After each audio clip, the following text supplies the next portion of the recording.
There were moments where I was just blown away by the lack of information I had, or feeling like my voice and speech weren't up to par because I had a little bit of an accent because I came from the Midwest and we sit Mm, back when we talk, and we kind mm. of talk laid back, and that was not acceptable at Juilliard. Yeah. So, yeah, there were How did you definitely sound? moments. How did you used to talk?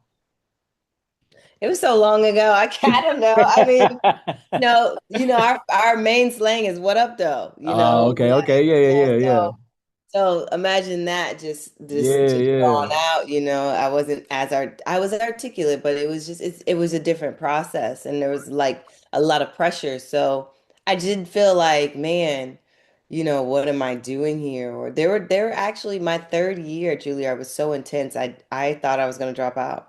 Give it the true shot. I want 7.5 million over my head, money hitting under my bed. Baby, let me talk about it, let me talk about it, let me talk about it.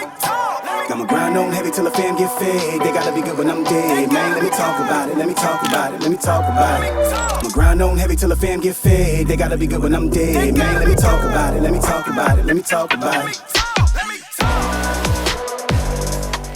I'm just Yeah. glad that you was able to find the time, man. Yeah, thank you for, even reaching out and wanting to talk to me. I appreciate that. I'm sorry we had to reschedule. It's all good. It's like you, I got a lot going on all at one time. I'm also producing my own project right now. We're in pre-production for that at the same time. So it's a lot of moving parts, but God Yeah, is yeah. good. It's Yeah, always good to be all the busy, time, right? man. Well, Yeah, first and foremost, man, sending you my condolences and thank you. love and peace and Thank all you. those warm feelings for you and your family. Noticing that you suffered a loss recently, and I'm one of the main people that can know exactly how that feels. Delana said that I was your brother. Yes, my Yeah, older brother. yeah, yeah, Yeah. yeah. I'm sorry to hear that, man. I lost I would call him my brother. It's my first cousin. Lost him last year. So I'm recently sorry. was the anniversary of his passing in March. So when I hear a lot of those stories and sudden deaths and stuff like that, you can never have a expiration date on mourning. So it's like it can hit you in Yeah. the weirdest moments. At a time where you never expect, and it's just, oh wow, I'm feeling this right now. Okay. Yes, man. Yeah. I took my kids last night to the Michael Jackson early. Oh, how It was was a that? I it want to was see that so bad. Yeah, I got my Okay. Michael Jackson shirt on. I got my Thriller Oh shirt on. yes, yes, yes, Today is the yes. premiere, so I feel one step ahead of everybody else. But it was amazing, man. I forgot my gentleman's name. I want to say it's like Columbo that did Joe Jackson, and Neil Jafar. Long I think his did name was Jafar, right? Jafar did Michael, Okay, but right. Okay. I forgot what the guy's name who played his father. If he Oh, doesn't Coleman get it, Domingo. yes, Domingo. Yeah. Yes, he fabulous job. Neil Long did an amazing job as Catherine. But Yeah. that movie is definitely it's gonna move some awards. So hopefully there is a part two. It looked like it was like a open ended type of thing at the end of the movie, um, but yeah, man, you're in Miami. What you gonna be doing? Miami Swim Week. No. Yeah, right. No, I'm just here working on a project. So, Okay. uh, and I haven't been to Miami probably in maybe 2 years. Really? So it's nice to be here. Yeah, it's nice. And I'm in and out, so I leave on Monday. Okay. Well, this shouldn't take long. I just want to put it out there. This is the second season of In True Form. In True Form is currently streaming on Fifth Sun Television on Roku and Hmm. also on YouTube, Spotify, Apple Music, and iHeartRadio. Um, it's growing. Congratulations to you. That's great. I appreciate that. It's growing. This is something that was manifested maybe 5 years ago, but finally put into work 2 years ago. I just grew up watching Montel Williams, Oprah, Jenny Jones, all Mhm. the, Ricky Lakes of the world. I grew up on that, when everybody was going out, hanging out outside. I go play basketball, come home, make sure I watch my shows. So I was always moved to hear people's stories. You always hear these things nowadays where people are all already at the top of the hill and or in the middle of the hill, however you want to, call it. But people don't see that journey. People don't know about that journey, and they think you got there without the hard work, without the push and the passion and stuff like that. So this platform is to kind of open it up and hear that dialogue, from a candid way, keeping it, not as, too formal, but just kind of bringing out the naturalistic of it. So I like to typically kind of give my introductions. So I'm going to rewind a little bit and tell my intro format, my Okay. special guest, who she is. So Erica Peeples is a building, and you need to pronounce this for me if I'm saying it wrong. Juilliard is where you went. Juilliard. Juilliard, Juilliard. trained actress, poet, Yes. and powerhouse on the screen. She's brought depth and authenticity to role, actress, film, and television, from True to the Game to All American and House of Vicious. And now continuing your rise with projects like Dope Unit and Experiment. She's not just telling stories, she's transforming them. Let's tap into and get into your journey with Miss Erica Peoples. Thank you again for showing up for In True Form for me today, and of course in your busy schedule. So I want to break the ice a little bit, E, and I want to ask you, you are a beautiful woman. Thank You're traveling here and there. You're always ripping and running. What does a you. day of, I'll say, like a hectic schedule, how do you start your day? What does your day look like? What did today look like for you from the beginning? Well, today looked like me landing in Miami at 5 o'clock this morning Mm, and checking into my hotel. And like, I literally just took a quick little nap, got up. Usually, typically, I like to do a meditation. It's the best way for me to start my day, prayer and meditation. It's not usually long, like 15 minutes before I get out of bed. I just let it play. I thank God for the day. And today I jumped up, took a shower, and here I am talking to you. there you go. What are your hobbies? What do you like to do if you're not, rehearsing or writing? What do you like to do that brings you peace? I love yoga, hot yoga specifically. Okay. Uh, it definitely is mind, body, spirit for me. It is my peace. It's my church, my one time to myself that I can just breathe, focus on my breath, sweat everything out, and just kind of get out of my head. I really love nature. So I like hikes, I like to go on walks. I like to, sit by the water. Those things bring me peace. Yeah. So Mhm. let everyone know, where are you from and when did you get started into your craft? So I'm from Michigan. I'm from a really small town called Mount Clemens. Mm, And I was a small town girl with big dreams, I had a very happy childhood. Both of my parents were very involved and very supportive in my life. And when I was 6 years old, I told my parents that I wanted to be an actress. mm, And they did their due diligence. Mainly my mother found a acting class for me at a college called Macomb College, and I started taking acting classes at 6 years old, and I loved it. I felt like I knew that's what I wanted to do. I used to watch Mickey Mouse Club, Kids Incorporated, and I was like, I want to be those I want to be kids, a part of that. right? Yeah. And then and then I remember growing up a little bit, older, and I saw What's Love Got to Do with it, Mm. and Angela I Bassett, saw. Lawrence Fishburne. Yeah, so I saw Angela Bassett and I was like, that's the type of actress I want to be. Yeah. She was And like, I'm right here, Ike. What she say? right, exactly. I know the song like I wrote it. Yeah.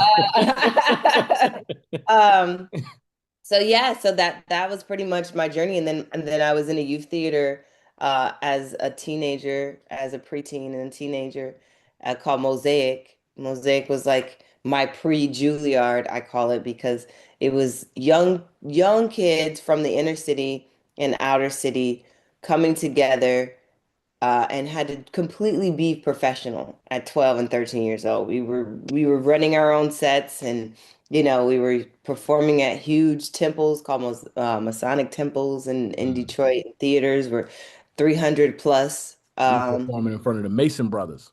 Yeah, Mhm. exactly. Yeah. And so from there, I went to Columbia College for a year for acting because it was all that I knew. And then someone told me about Juilliard, and I auditioned for Juilliard, and then I got accepted, and that was like the beginning of me really taking my acting to the next level and being a professional. And here I am. So you had to audition for Juilliard. How Oh, what yes. did that look like? Because I've never heard of that having to audition. We hear about taking tests for a school to be Yeah. qualified, but what did that look like auditioning? Well, auditioning for Juilliard was very specific and very intense because there were 26,000 people in the world that auditioned for Juilliard. They let 22 of us in. Wow. And what they did was they had auditions in each of the major cities.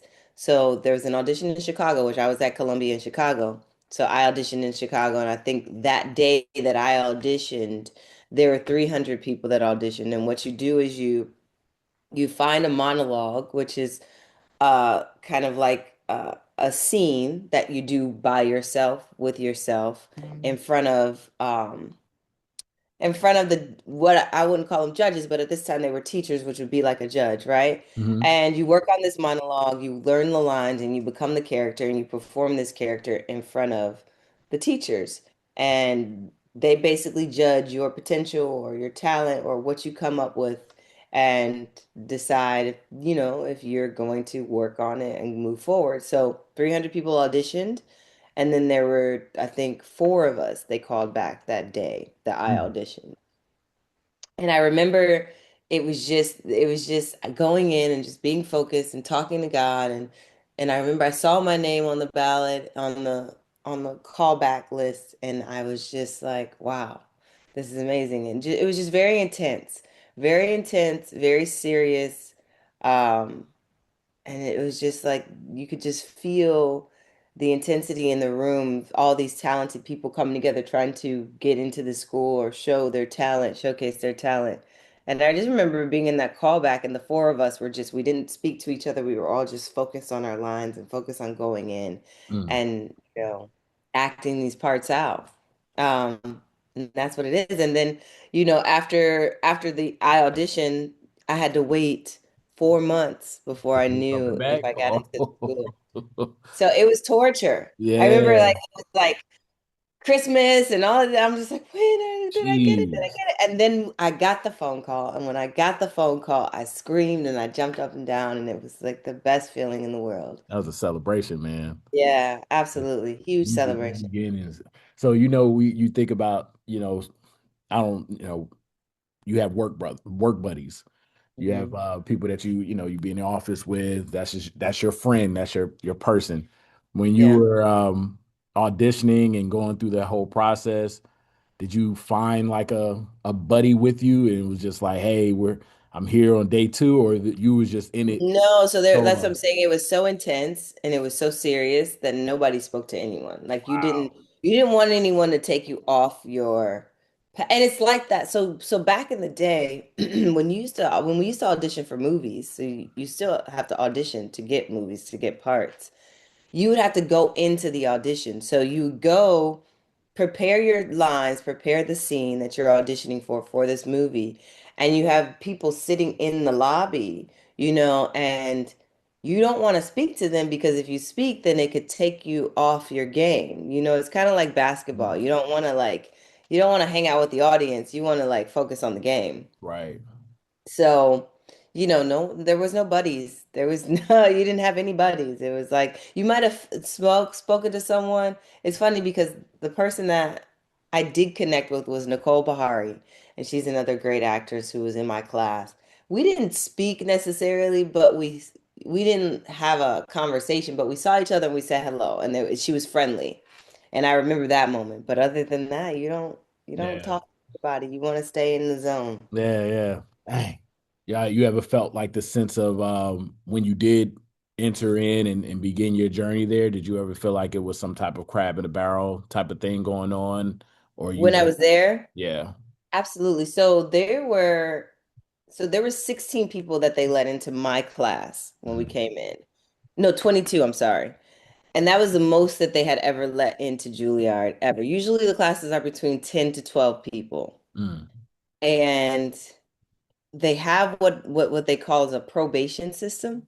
So your second year, you're going to, through all of these extraneous, like, kind of, I don't want to call them tests, but you're going through these classes where you have voice and you have you have to be on time, and you have class after class after class. It starts at 8 a.m. and you're not done till 11 p.m. And that's 6 days a week.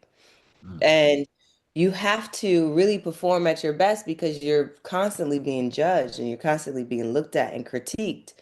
So if you're on probation, you have the potential to be cut out of the school, to be kicked out. mm, So everybody was just, trying to show up the best way they can, be as open, but also give their best foot, put their best foot forward. So the pressure was just really high, constantly very high. It's the most prestigious school for acting in the world. So it's like going to Harvard for acting. right. You ever experience that? I like to ask my guests sometimes imposter syndrome. You ever felt like you just wasn't supposed to be there? Was there days Mm. you just felt like you were I failing? definitely felt so for me, and Viola Davis talks about this a lot. It was a very white conservatory, Mm, so it was very much about voice and speech and the technicalities of acting. And as people of color, I feel like we work from a very instinctual, guttural place, especially when we're acting. So to be in that studious environment where it was like, Alexander technique, and you're working on lifting your spine up and back. And as you're saying the lines, you're working on aspirating your T's and mm, hitting your consonants. And it kind of took away from the focus of the creativity and the art for me. And coming from an urban background, in a sense, I thought I was pretty smart. I thought I was pretty educated. But, there were moments where I was just blown away by the lack of information I had, or feeling like my voice and speech weren't up to par because I had a little bit of an accent because I came from the Midwest and we sit mm, back when we talk, and we kind mm. of talk laid back, and that was not acceptable at Juilliard. Yeah. So, yeah, there were How did definitely you sound? How moments. did you used to talk? It was so long ago. I don't know. I mean, no, our main slang is "what up, though?" Oh, okay, okay, yeah, Yeah. yeah, yeah, yeah, So imagine that yeah, just yeah. drawn out. I was articulate, but it was a different process, and there was like a lot of pressure. So I did feel like, man, what am I doing here? Or there were actually, my third year at Juilliard was so intense. I thought I was going to drop out because it Mm. was so hard. And I'll never forget this story. I went to this ABF film festival and I met Robert Townsend. And I just emailed him 3 weeks ago. really, I emailed wow. him. I found his emails, sent him an email, sent him a follow up. Hmm. Haven't heard nothing back. So fingers crossed. Well, I he's don't an know. amazing man. And if it I wasn't for know. him, I probably would have dropped out of Juilliard in my third year. Wow. As he Wow. literally, I met him, I kind of told him my story, and I was like, I'd love for you to come and talk to the black kids at Juilliard. And he was like, no, I want to talk to you. And he was like, Mm, I want you to meet me at this cafe and bring a notebook. And mm, so I did, and I went, I met him, and he was like, you cannot drop out of Juilliard. The thing you have to do is graduate. And he mm. was like, "Is when you get out of school, it's gonna be a different ball game, and you want to have those accolades." And he had me write down every agency that I thought I might want to see and go to, and he literally poured into me in a way that he didn't have to. Right, right. Like, I see the same thing in you that I saw when I worked with Beyonce and when I worked with Holly Berry, and that was just like very touching to me and Yeah. very encouraging for me not to give up. And I didn't, and I kept going. And I really owe him that homage because we didn't really keep in touch after that. It was like he came in my life in that one moment to pull me back in, to Right, remind me right. of who I am. And because of him, I kept going and I went through. He was sitting back and like how he was in Five Heartbeats, and he was like, "Take your Right. time." Right. Right.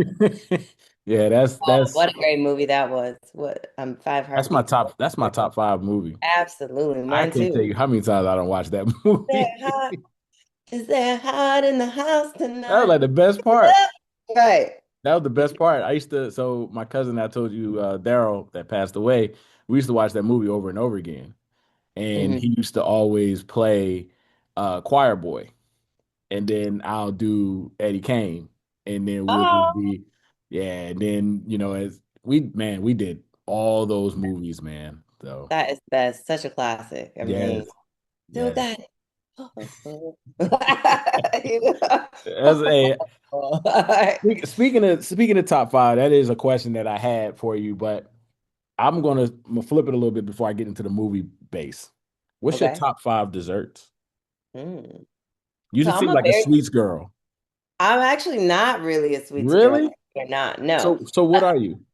So, I mean, I have sweet moments, Hmm. but I don't like crave sweets. I don't know. I think it's whatever I'm in the mood for, really. Okay. Right? But I am a meringue lemon girl. I love lemony desserts. So Lemon I pound love, cake and all yeah, of that. lemon Okay. pound That's cake my or like daughter.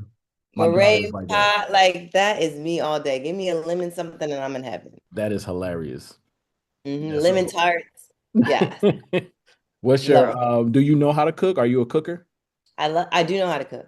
I like cooking for other people Okay. more than, I cook for myself because I gotta eat. Yeah. But I do enjoy cooking because I love I put a lot of love in my cooking, and my grandmother was from Mississippi. So my grandmother was a cooker. Yeah, Southern all And day. She she's gonna a feed you even southern, though you southern. full. Exactly. We had Thanksgiving dinner every Sunday. That's So crazy. that was my grandmother. And so yes, I love to cook. My brother and I used to have these cook-off competitions, and my brother cooks a lot. Mm. Um, but yeah, I enjoy cooking. And yes, I do know how to cook. What's your So yeah. go-to meal? Oh, my go-to meal. Like when I'm people my, when my people say you like spaghetti, honestly, I think I have the best spaghetti out of spaghetti? them. Yes. What's your For secret me, ingredient? my spaghetti, I chop up all of I put a lot of vegetables in my spaghetti, Same. believe it or not. So I, Same. I chop up some carrots, I chop up some onions, some garlic, I put a little green peppers in there, and then I make the sauce with like, I can't tell you my seasonings because I Nah, you can't ain't give gotta tell me the secret. That's you. secret, but That's you. I grill all of my vegetables first to give it the flavor inside the meat, and I season the meat and I season the vegetables, season the garlic, season the onion, put all of that, make it very savory. Then I add in the pasta sauce, and Mm, then I season that, and then I hmm. add a little special secret ingredient, Okay. and I think my spaghetti is bomb. I mean, There you everybody in my go. family loves it, so There you go. I don't think you can go wrong. You do like this at the end.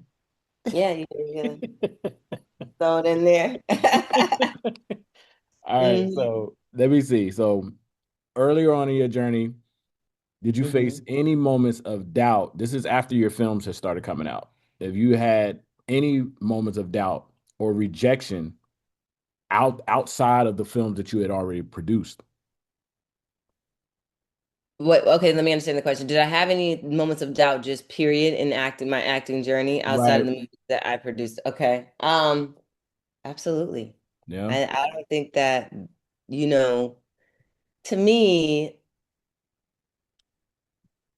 I've always felt like whenever I do a job or whenever I'm acting, I try to put my all into it, and I try to really connect to a higher force, which is God for me. And sometimes there have been moments where I felt like I wasn't being acknowledged, or that I wasn't reaching the level that I wanted or thought I always saw myself to be at. A lot of my Juilliard friends would be on major networks making millions of dollars, and I felt, I kept trying to climb this ladder, to just get some type of visibility and notoriety for the work that I put in. So there were definitely times where I doubted what I was doing or where I was going. Because even though to other people, and I know I was blessed to work a lot, Mhm. I was working consistently. I wanted to do more. I wanted to be see more. I wanted to be, held at a very high regard because I felt like I was putting in that work for that. And you don't always get that back in this industry. You just don't.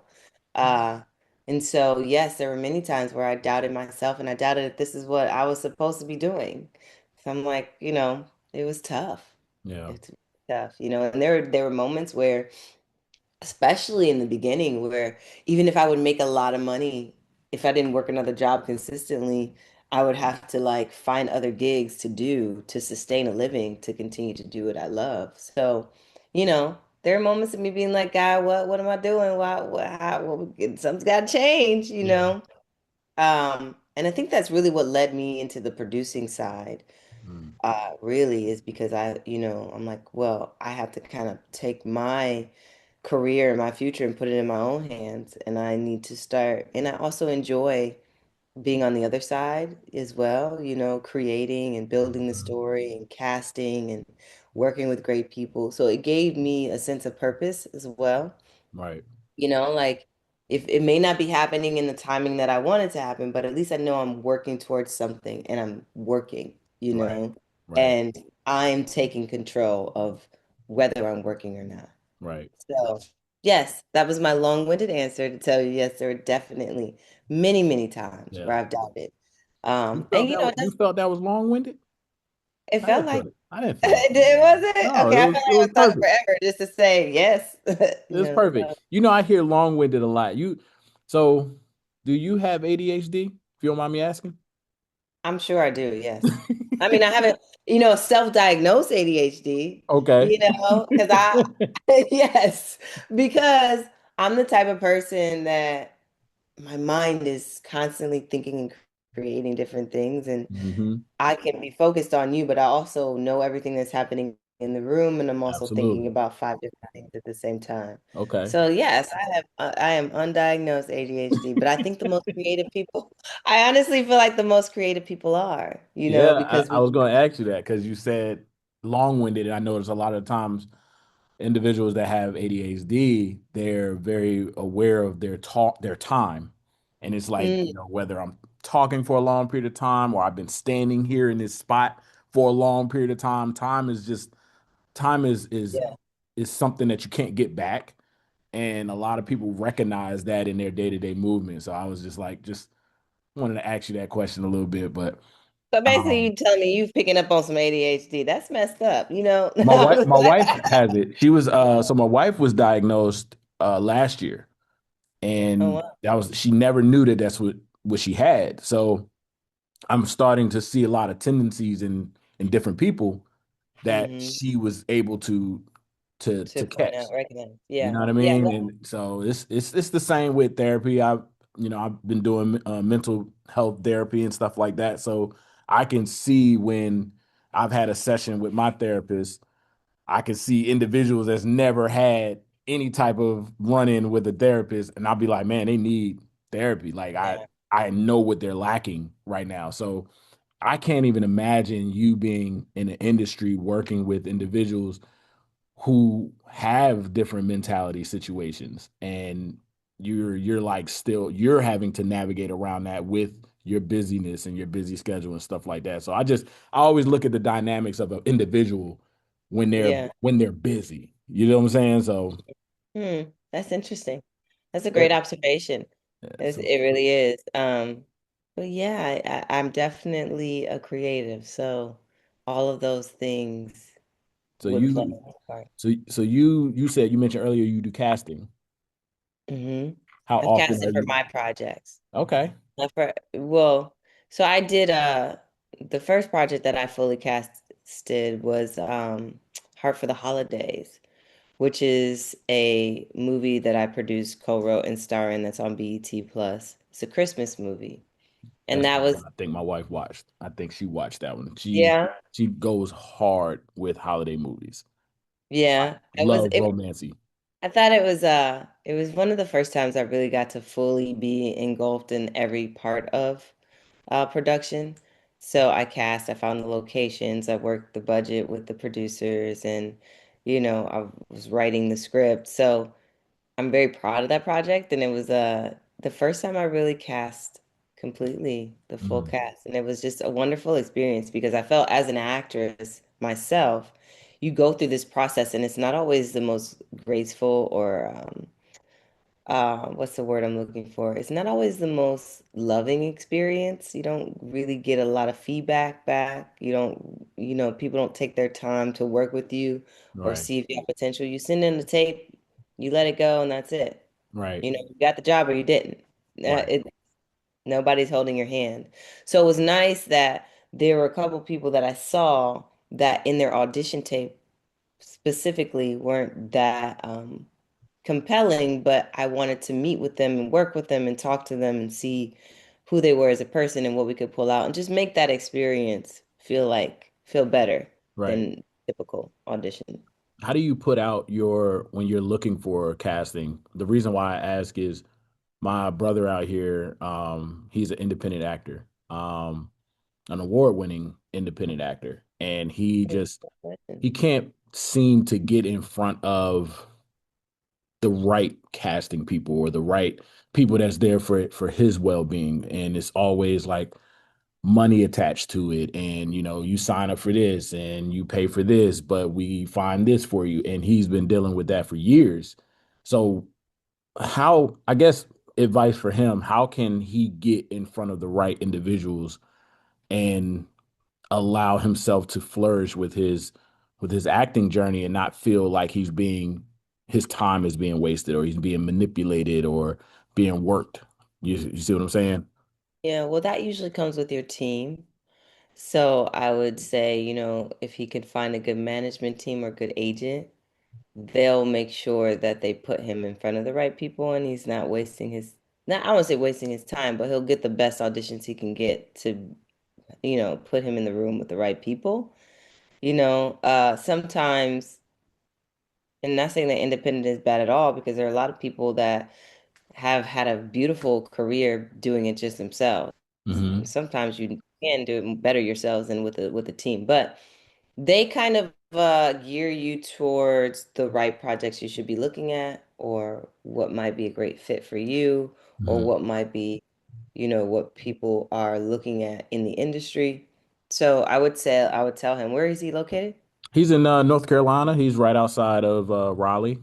And but So yeah, yeah, I would find a good team there, or even reach out to a team maybe in Atlanta. I think that's the closest to find a good agent or manager there, and they can submit him for roles that would be more applicable to where he's trying to go. you got a recommendation that you know off the top of your head?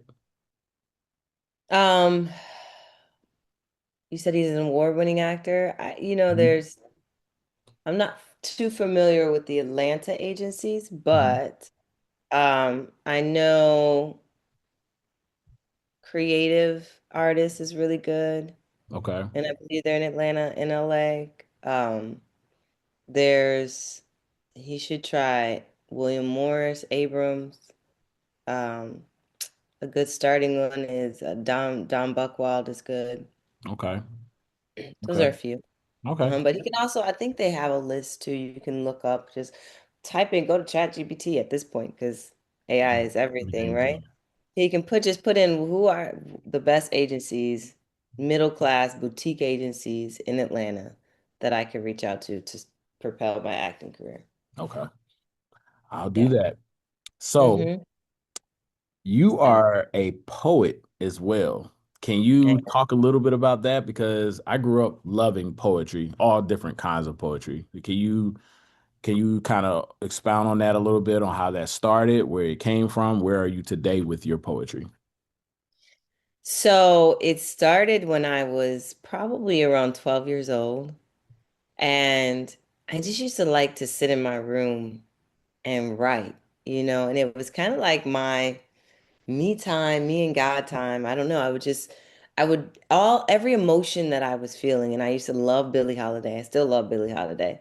But as a 12-year-old, what 12-year-old girl is listening to Billie Holiday sitting in her room writing, right? That was me. That's one So of my I would other just top movies as well.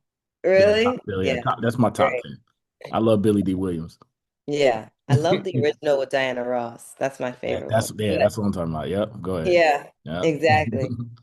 But so I would just every emotion that I felt, and I remember like maybe my first emotion was heartbreak. Mm, And I just remember listening to Billie Holiday and writing, and these words would come out. And I liked the way my writing looked, and I liked the way it felt when I wrote. And I just kept doing that. And when I went to college, like I saw this kind of poetry slam at Juilliard or at Columbia. mm, Poetry was really big.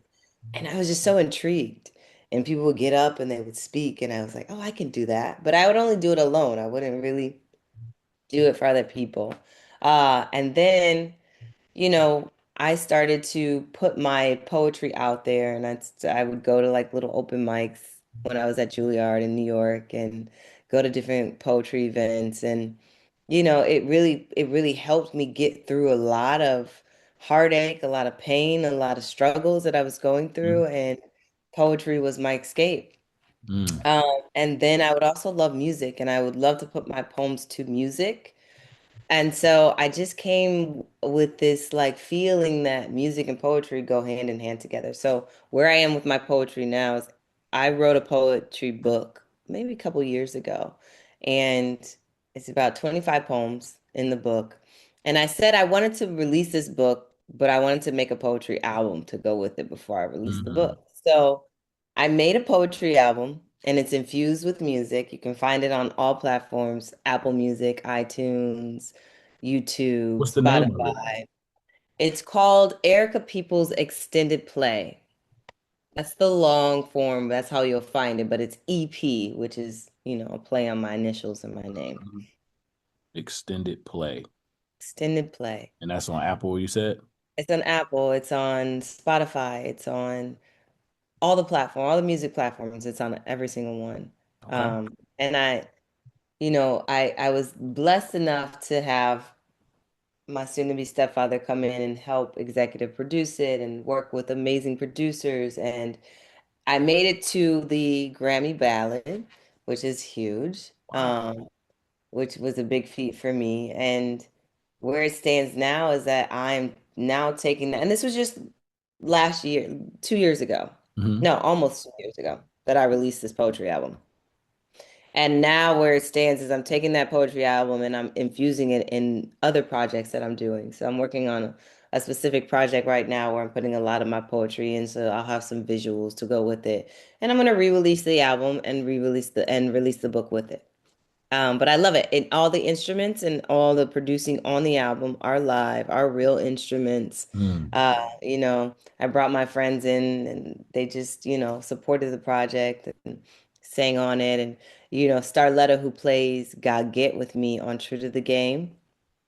The metaphor of the poetry album is that I'm like Dorothy trying to find my way back home. mm, And, this journey of finding myself. How do I find my way back home? How do I get back to me? And how do I be my most authentic, freest me? And so I had Starletta, who plays Gaget with me on True to the Game. She's my grandmother. And she's in my interludes, and she's talking to me and giving me her wisdom as to how I find my way back home, how I find my way to myself. And the opening poem of the project is called Home. mm, And I reinterpreted the Wiz song, When I Think of Home, I Think of a Place, hmm. and so I reworked that, and I talked about my home and where I come from. And then the next poems are just me in every different phase of me finding myself. That's nice. That Yeah. came off the top of the dome, huh? Came off the top of the dome. That's my ADHD for you. Yeah, that's your creativity, man. Yeah, You yeah, got a yeah. creative spirit. And that's Yeah, it's I just do. so crazy. Great. I'm a big movie head, and these last 10 years of my life, I haven't been able to really just tap into film like I used to, just having a busy life with photography and, traveling and things like that. But I just remember watching you on screen and you was in the film with Columbus Short, True and to I'm the a game. huge Columbus Short fan. I'm probably like there's a handful of his fans out there that I have met, but I rated him up there pretty high just off of the first time I seen him, of course, was in Stomp the Yard. That was the first time I saw him. And then he was in He was in Scandal and Cadillac Records. And I was Hmm. just watching how he is on set, and you can just tell, well, not on set because I'm not there on set, but watching him on film, and I'm just like, this guy taps into a whole nother world when he's acting. How was that experience working with him? Yeah. Um, for those. So Columbus is a very dear friend of mine, and he's one of the most talented people I've ever met. And Mm, he is on set. I just learned so much from him. First of all, the reason I got true to the game was really because of Columbus. mm, And I had met him years ago, and we kind of rolled in the same circles, and I was constantly working on my craft and taking acting classes even after coming out of Juilliard. And I'll never forget the day I had left LA. I went back to New York because I felt like I just wasn't getting any moves. Nothing was happening for me in LA. I'd get call back after call back, but I wasn't booking. And, that's when Instagram and everything was just starting to come out. So they were looking at people's Instagram followers, and it was just, mm, it was a really tough. So I left, I went to New York, and I just remember like talking to God, and I was like, listen, this is it. I'm not doing anything else. So God, I need you to do something. And I got a call from Columbus in the middle of the night. mm. And Those are always he, the best calls. right, in the Sometimes, middle of the sometimes. night, after having a breakdown, I got the call, literally. Mm, Um, and he's like, I've been trying to get in touch with you. Where are you? And I'm like, I'm in New York. I left LA. And he's like, well, I have an opportunity for you. And mm, he literally said, I feel so blessed to be a vessel of God to be able to give you this opportunity. And he's like, I just need you to trust me. He's like, you and Vivica are gonna be like, you're gonna lead the movie and Vivica's in it and this and that. He's like, I'm gonna put you on the phone with the producer right now. And he mm, put me on the phone with Manny Haley. mm, And Manny, just in the first couple minutes, I guess he completely trusted Columbus, and he said, listen, can you be on a plane in 30 minutes? Or I'm gonna send you a mm. ticket in Send you 30 minutes. something. Yeah. And I was like, yeah, absolutely. In 30 minutes, I had a ticket to fly to LA, which I was flying to LA in like hours, Wow. right? So I get there, Columbus picks me up from the airport. I don't even know what the movie's about at this Right. point. I'm just like, You moving. hey, You a just job, moving an with the flow. opportunity. Yep. I'm just going, I'm following, listening. So Columbus is telling me as he's driving me, he's so excited, and he's the type of person that he has so much passion. He has so much talk about creative, like there's so much in there. And he's like, look, just go in, just trust me, just do what you do. I'm taking you right to the director. I didn't go to a hotel. I didn't put Mm, my bags down. I went mm, from the airport to the director, mm, which at the time was Preston Whitmore. And I go into his house. I don't know what to expect. I don't know. He comes like, let me tell you, this is book. It's a book. It's based off a book. Like he's giving me like little bits of little doubt. It's pieces. probably 30 Yep. minutes to get to this director's house. So it's not like I had a whole lot of information. So I'm just Right. like, okay. I go in and the director's from Detroit. So that immediately gave me a little reprise because I'm like, oh, okay, we're both from Detroit, but I'm nervous because I'm like, well, I don't know what the movie's about or what I'm gonna read. He gives me a piece of paper and asks me to read it. It was the whole freaking scene of Mm, True to the Game. And it was a cold read. So can you imagine? You go in, you're just meeting this director, and you're just on the spot. I probably didn't even get a second to look over it to see what it was about. I just mm, had to read from the script, and he was like, "All right, I like her." And he sent me to meet the producer, Manny.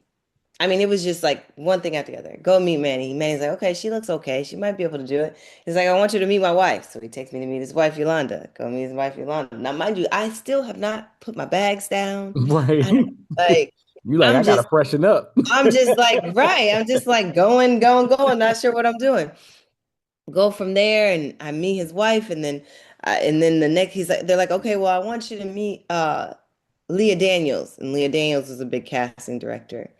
And Columbus is literally like, all right, we're gonna go meet her tomorrow. We're gonna run this scene. The scene from the movie with him and I, Hmm. that opening scene, the scene when we are in the restaurant together Hmm. in True to Hmm. the Game.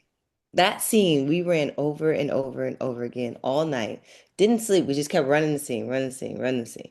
He's like, I need you to just have it in your body, get it in your body. Like, you're getting this part, you're getting this part. I was like, Right. okay. Mind you, I still don't know. What's I going don't know on with how this? much of a big deal this is. I don't know, like, I'm like, do they like me? Do they not like me? I Right. just doing my thing. You walking So with faith though. walking with faith, absolutely. So I wake up the next morning and we go to Leah Daniels and we're running the scene and we're in this big casting office. Now, mind you, I had been in LA before, like for a couple years, and I had been in Leah Daniels' office, but never like this. Right. So I go into her office and this is and I'm giving you the backstory because this is how incredible Columbus is. So I go into her office and Columbus is like, "You got this." We do the audition. They put me on tape, and then all of a sudden, the director, the producers, everybody walks into the room because they had all been watching my audition the whole time. Mm. And not only did we do that scene, but I had to do a scene where I break down and cry. Oh Now, this is man. all happening In a within an 24 hour, hour. Yeah.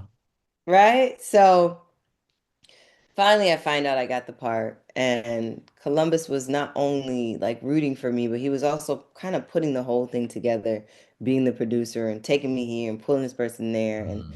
you know, when we got on set, he had a lot going on in his own personal life, so he wasn't as present as I needed him to be, but he gave me everything I needed in those moments, like Yeah. how to look at the camera, where to be, make it real, push yourself. Um, so, and I just remember watching him and just learning from him Right. and also feeling safe playing back and forth with him. When we Right. were on Right. set, Right. and Yeah. there were moments where we had to go deep or be there, and he was just right there with me and he never left me. So You never he's felt alone. incredible. Never felt alone. Yeah. I felt like I was in good hands, Yeah. and also felt like he brought the best out of me Yeah. when we would act. Like it wasn't an act. Right. He needed me to be present, and he needed me to let go of the Juilliard acting and just be Erica, be Gina. Mm-hmm. Mm-hmm. And, so I learned so much from him. I learned so much. And to this day, like, he is just so available emotionally and so intelligent where Yeah. he knows he's not just acting, he's thinking about the angles, he's looking at where he's paying attention to where he's looking, and he knows everything that's happening as he's tapping into whatever emotion he needs to tap into. And he also plays like five different instruments. The man is brilliant and he can sing. So working with him was life changing, literally changed my life. Mm. And I will forever be grateful, thankful, and forever speak nothing but praises about Columbus because he Yeah. is one of the greats. I Absolutely. appreciate you sharing that. I'm listening to that story and on the right side of my brain, I'm listening to you. On the left side of my brain, I'm like, all right, when she's finished with this story, I need to find out what was that breakdown like prior to that phone call? What were you breaking down about? Was it the fact that you had to move from LA back to New York and things wasn't shaping up the way it needed to be shaped up? What were you saying to yourself? What affirmations, if you can recall, that led to that phone Yeah. call? Um, God I grabs us in a lot of vulnerable moments, yeah, and you were vulnerable in that moment. yeah, I was completely raw, completely broke. I had no money. I was staying with a friend. Mm, Um, and I felt like I was back at the beginning of my whole journey, mm, like uh trying to get an agent again. And I didn't want to work. I didn't want to work it anymore.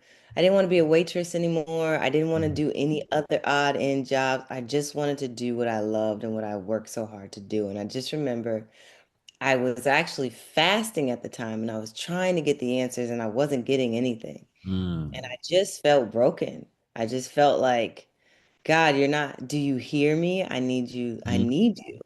I need you. I want this, but I can't do this like this. What am I supposed to do? What am Right. I supposed to do? That was my affirmation. And I was crying to my friend. I was crying in my room by myself, literally like on my knees, like I just can't do this anymore. I can't. I was working five and six different jobs. I was dog sitting. I was bartending. I was waiting tables. I was working with kids. I was Mm, doing everything. I was taking acting classes and nothing was giving. And I was auditioning and I was just felt like I was just working so hard and I wasn't getting anywhere. right. And I felt like what was all of this for? Right. Why did I go to Juilliard? Why did you put me through this? Why am I here? You know Hmm. what? And I just asked God. I was like, I need a breakthrough. I need something. I need something. Right. And Um, and then that phone call came. and that phone call came. That's wild. It Yeah. reminds me of Bruce Almighty. This is my comedy head coming in. Bruce Almighty when Jim Carrey was yelling at God, and then he Mm. got that pager. He got that page from Morgan Freeman. and, Right. and that's when he started getting, all the conversations Yeah. going. But it's just that's it you get broken down and you just like, man, like, but that's dope, man. That's a true testament. That was a monumental swing, in your life from Yeah. going into that moment. Like you hit rock bottom almost, and you're going through different trials and tribulations through your life, but it's nothing better than having somebody that got your back. Yeah. Um, That's the biggest lesson I've learned on this journey is that nobody will have your back like God. right. At the end of the day, it comes down to like, it's just you and God, Yeah. you know, whatever you believe in. I believe in God. And those moments, I feel those breakdown moments are so necessary. Like when you're going through it, you're like, man, why am I going through this so hard? But they're so Mhm. necessary because it brings you to your knees, it brings you to your heart place where God can really hear you. Right. I think, and so it's like you're literally forced to be alone and you're forced to be alone with your thoughts, alone with your feelings, and you're like, it's just me and you. What are we Right. doing? Right. What Right. are we doing? And so many times I feel like I guess I'm thankful for those breakthroughs. I'm thankful for those breakdowns, as hard as they were, because Hmm. they've shaped me and made me who I am. And they also made me turn back to really talking to God in a way where I feel like God can hear me, you know? Absolutely. Yeah. Before we close it out, I always tend to do well. First and foremost, my grandmother watches all my episodes. Oh, hi, Grandma. And Hi, yeah, Grandma. and and I Love totally that. forgot to do what I typically do in the beginning of all my episodes. So I have to do it now. I ask all my guests, how does Hmm. my hair look? I'm so not used to doing it on virtual. This is my literally Now, my why do you do second go. this? Why do you ask your guests how did your hair? So if you get a chance to look back at any of my other episodes from season one, in the very beginning, my Mm-hmm. hair will be all sorts of ways while I'm interviewing. And nobody would say anything about my hair. So I will see it on the editing, the post work. Uh-huh. So then I just started saying in the beginning of all my episodes, hey, how does my hair look? And my guest always says, oh, it looks great or whatever. And so my grandmother was, I went to go visit her and she was like, how's my hair look? And I was like, Oh, oh, you watch my show. I was like, but because she never talked about it. She never say, hey, who's your next guest or whatever. So I'm gonna have to ask you, how does my hair look, Erica? your hair looks great. It's actually very, very laid, very neat. I love the Appreciate that. twist. I appreciate I it. love I love the blonde dips. Okay, there you go. There Very you clean. go. Your hair looks great. Looks very clean. I I like it. appreciate that. I appreciate that. So my second to last thing that I typically do is so my photography company name is One True Shot Photography. You've probably seen that on the emails. So my photography business has been around for 16 years and I cover specialized events. I cover behind the scenes on movies, TV shows. I do BTS work and I do B-roll stuff and headshots, portraits, all the things. New York Fashion Week is coming up. I'm always at New York Fashion Week. That's how I was able to connect with DeWanda Wise. I did her photos in New York last fall, and I was able to get her photos. So one of the portion of this part of the show is called "Shooting My Shot," and it's a play on words for Okay. true shot. So I already had something in mind, but I wanted to double dip real quick. And the first shot that I wanted to throw at you is if you ever are looking for someone to do behind the scenes photos for your films, Mm-hmm. I'm making myself available to that. Even if it's not even a paid opportunity, the opportunity is to be able to get around people. I've always been that way since I was younger. put me in the room. I'll make my way. I'll make the connections that I need to make. It's just a matter of individuals putting me in a room. That's how I was able to do Fashion Week. That's how I was able to be a multi-published photographer, is by doing work for individuals and not really looking for anything outside of that. Everything else started coming after it. So that's my first shot. So I know you're all the way in LA. I Well, I travel. was gonna say, you're willing to travel to LA? Absolutely. I'm travel everywhere. I went to Mexico for some stuff. So I'm always Well, passport I have, ready and well, since you shot your shot, since you okay. shot it, I'm shooting a project May 7th through the 10th, Okay. and I would absolutely love for you to come and shoot some behind the scenes. If you want to, it's literally a self-made project, so I'm investing everything and it's building a team. Okay. So the point is for this to do really great, which I know that it will. And then we continue to work together and everybody's paid and everybody's taken care of. That'd be great. But it's May 7th through the 10th if you want to pop in LA. Yeah, if you can send me the information through my email and I can start looking at flights and stay and all of that stuff. Wow, I love that. Yeah, you just I bring See my what I can do for you for coming all that way. But I mean, if you're just willing to just volunteer and come shoot, you do I whatever moves absolutely. you.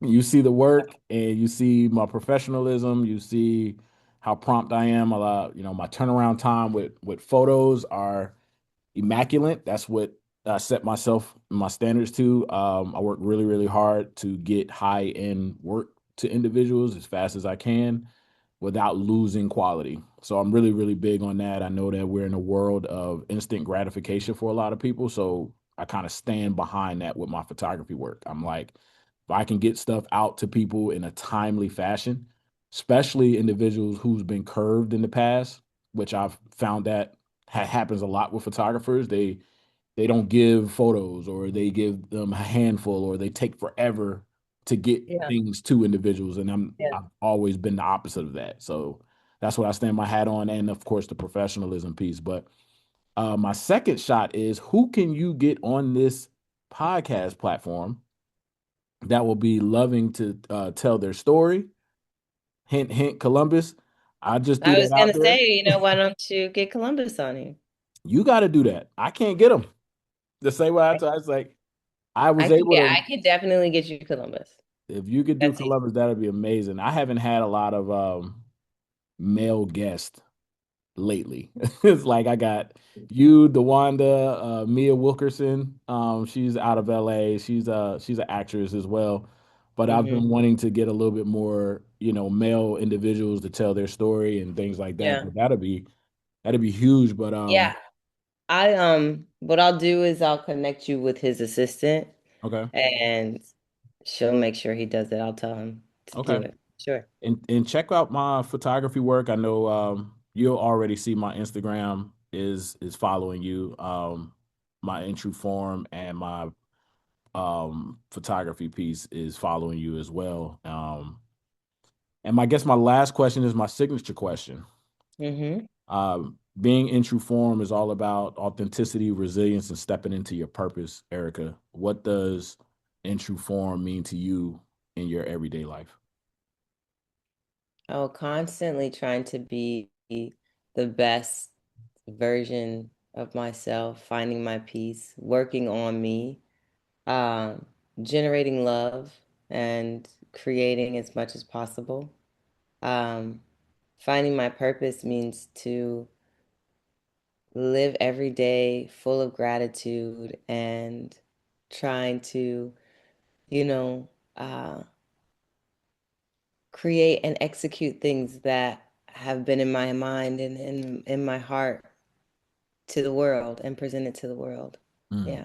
And also, like I said, build a team and work with people I love yeah. around and continue to perpetuate that love. I love it. That was poetic. You need some snaps for that one. Well, I am a poet. And what Jerome say, and you know it. Hey, you know it. Well, this Yeah. has been absolutely wonderful. You have a wonderful energy and presence and Appreciate that. discernment. It's really, really been a great experience. So thank you. Nah, I appreciate that. That means a lot. More than what you can possibly imagine. We can talk about that on another level, but I appreciate all my viewers for tuning in to another amazing episode of In True Form. We have Erica Peeples, who's able to share her journey, and I'm your host, Corey Truesdale. And Erica, please don't forget to send me that information through my email. I know I you have a definitely busy day. will. I'll make sure, make sure you reach out to Lena, Okay. um, and have her send you all of that. All right. Well, you have a great day. Enjoy your Thank time in you. Miami. Don't party too much. Get you some rest. Thank you. I will. Peace All out. right. Bye. I want 7.5 million over my head, money hitting under my bed. Baby, let me talk about it, let me talk about it, let me talk about it. Got my grind on heavy till the fam get fed. They gotta be good when I'm dead, man. Let me talk about it, let me talk about it, let me talk about it.